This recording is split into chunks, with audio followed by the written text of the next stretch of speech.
Hi friends, welcome to my channel. Manisha సరయుతో ఇలా అంటుంటుంది, నువ్వు హోలీ సెలబ్రేషన్స్ని ఏర్పాటు చేసి మిత్రాన్ని ఇన్వైట్ చేయి.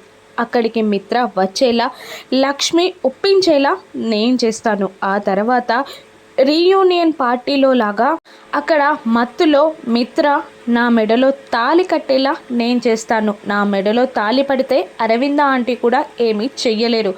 ఆ తర్వాత జానుని లక్ష్మిని ఇంటి నుండి గెంటేస్తా అని అంటూ ఉంటుంది మనీష.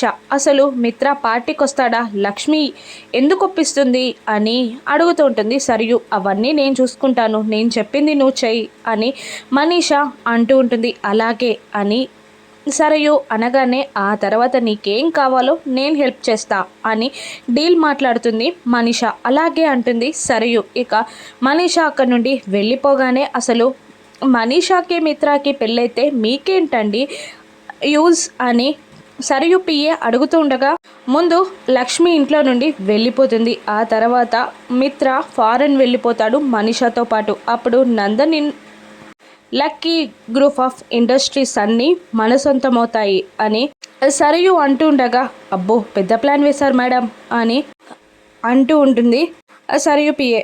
ఇక దేవయాని హాల్లో ఉండగా దేవయానిని సీమంతం ఫంక్షన్కి పిలవడానికి ముత్తైదువులు వస్తారు. ఏంటి వదిన స్పెషల్ అని దేవయాని అడుగుతుండగా, మా కోడలు నీళ్ళోసుకుంది, సీమంతం చేస్తున్నాం, నిన్ను రమ్మని పిలవడానికి వచ్చాం అని ఆవిడ అంటూ ఉండగా, ఎంతైనా గటికురాలివి, పెళ్ళైంది, నానమ్మ కూడా కాబోతున్నావు అని అంటుంటుంది దేవయాని. నీ కొడుక్కి కూడా పెళ్ళైంది కదా, ఇంకా నువ్వు నానమ్మవి కాలేదేంటి?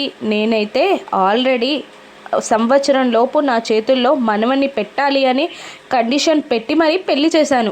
నీకు కూడా కోడలు వచ్చింది కదా వదినా అని అంటూ ఉండగా లక్ష్మీ జాను అక్కడికి వస్తారు. అదిగో నీ కోడళ్ళు వచ్చారు కదా అని అంటూ లక్ష్మీ జానులకి బొట్టు పెట్టి సీమంతానికి రమ్మని పిలుస్తూ ఇంకా వెక్కిరింపు మాటలు మాట్లాడుతూ ఉంటుంది ఆవిడ. అవును జాను, నువ్వెప్పుడు నీళ్ళోసుకుంటావు అని అడగగానే లక్ష్మీ జాను కంగారు పడుతూ ఉంటారు. అంత అదృష్టం నాకున్నట్టు నాకు అనిపించట్లేదు వదినా అని అంటూ, మా కోడలు గుళ్ళకి గోపురాలకి పూజల కోసం అంటూ తిరుగుతుంది అని దేవయాని అనగానే అప్పుడే అక్కడికి మనీష వస్తూ, పిల్లలు గుళ్ళు గోపురాలు తిరిగితే పుట్టరాంటి, భార్యాభర్తలు కలిసి కాపురం చేస్తే వాళ్ళిద్దరికీ ఏం లోపాలు లేకపోతే పిల్లలు పుడతారు అని మనీష అనగానే, నిన్న నువ్వే గుడికి వెళ్ళమన్నావు కదా అని విసుగ్గా అడుగుతుంటుంది దేవయాని. నేను చెప్తే వినేస్తారా, అయినా వాళ్ళు ఆల్రెడీ మందులు వాడుతున్నారు కదా అని అంటూ ఉంటుంది మనీష.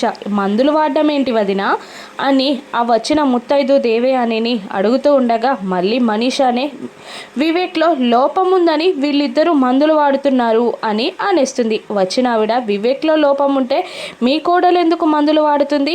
ఎవరికి లోపం ఉంటే వాళ్ళే కదా మందులు వాడేది అని డౌట్ రేస్ చేస్తుంది వచ్చిన ఆవిడ. ఇక లక్ష్మి కంగారు పడుతూ నిజం ఎక్కడ బయటపడిపోతుందో అని టెన్షన్ పడుతూ మనీషాతో, బయటి వాళ్ళ ముందు ఇంట్లో విషయాలు ఎందుకు అని అరుస్తూ, వచ్చినవన్నీ పిలుపులు పిలిచారు కదా ఇక మీరు అనగానే, సరే వదిన వెళ్తాను అంటూ వాళ్ళు వెళ్ళిపోతారు. ఇక దేవయాని గట్టిగా అరుస్తుంటుంది, అసలు ఏం జరుగుతుందో నాకు చెప్పండి అని అంటుండగా వివేక మిత్ర అక్కడికి వస్తారు. ఏంటి మామ్, ఏమైంది, ఎందుకు అలా అరుస్తున్నావు అని అంటుండగా, అసలు ఏం జరుగుతుందిరా ఇక్కడ, లోపం ఎవరిలో ఉంది, మందులు ఎవరు వాడుతున్నారు, నీలో లోపం ఉంటే జాను ఎందుకు మందులు వాడుతుంది, నన్ను పిచ్చిదాన్ని చేయడానికి చూస్తున్నారా, అసలు హాస్పిటల్లో ఏం జరిగిందో చెప్తారా చెప్పరా అని దేవయాని అరుస్తూ ఉండగా, ఆల్రెడీ చెప్పాను కదా అని వివేక్ అంటుంటాడు. అది కాదు వివేక్, అసలు నీకు లక్ష్మికి తెలిసిన విషయం మీ అమ్మ అడుగుతుంది అని అంటుండగా మిత్ర,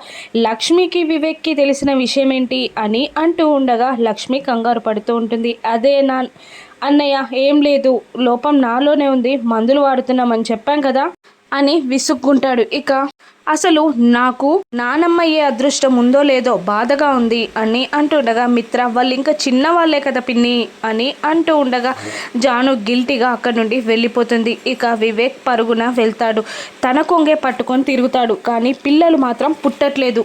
అయినా నీకేంటి మిత్ర, లక్ష్మి యొక్క కొడుకును కంది, నువ్వు బిడ్డను పెంచుకుంటున్నావు, ఎవరి బాధ వాళ్ళకి తెలుస్తుంది అంటూ వెళ్ళిపోతుంది దేవయాని. మిత్ర కూడా వెళ్ళిపోతాడు. ఇక లక్ష్మిని చూస్తూ నవ్వుకుంటూ వెళ్తూ ఉంటుంది మనిష. అసలు నీకు బుద్ధుందా జాను, నీ తోటి ఆడపిల్ల అలా ఏడిపిస్తావా అని అంటూ ఉండగా, నేను కూడా ఆడపిల్లనే, నా జీవితంతో నువ్వు వాడుకోలేదా అని మనీష అడుగుతుండగా, నీకు జానుకి పోలికేంటి, జాను వివేక్లు భార్యాభర్తలు అని అంటుండగా, నేను కూడా మిత్రకి కాబోయే భార్యనే.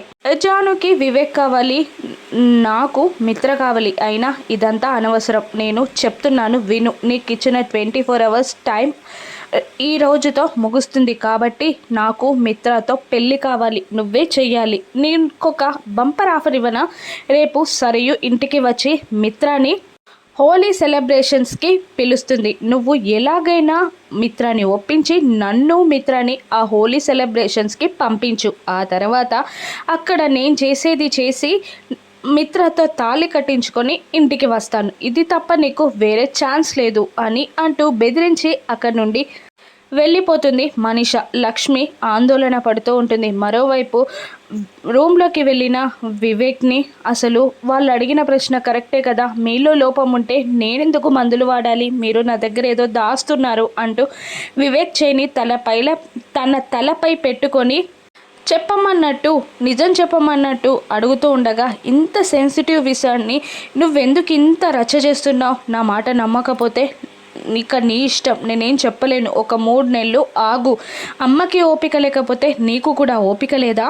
నేనేం చేయలేను జాను, నాలోనే లోపం ఉందంటే నువ్వు నమ్మట్లేదు అని అంటూ ఉండగా, నాకు భయం అండి, నిజం చెప్పండి అని అంటూ బ్రతిమిలాడుతుంటుంది జాను. ఏమీ లేదు, 3 నెలల్లో అంతా సెటిల్ అవుతుంది అని ధైర్యం చెప్తాడు వివేక్. తెల్లవారగానే సరియు మిత్ర ఇంటికి వస్తుంది. జయదేవ్ నందన్తో సరియు, అంకిల్ బాగున్నారా, హలో అంటూ పలకరిస్తుంది. ఇక వివేక్ అక్కడికి వస్తాడు. ఈవిడేంటి ఇప్పుడు ఇక్కడికి వచ్చింది అని అడుగుతుండగా, లక్ష్మి కూడా అక్కడికి వస్తుంది.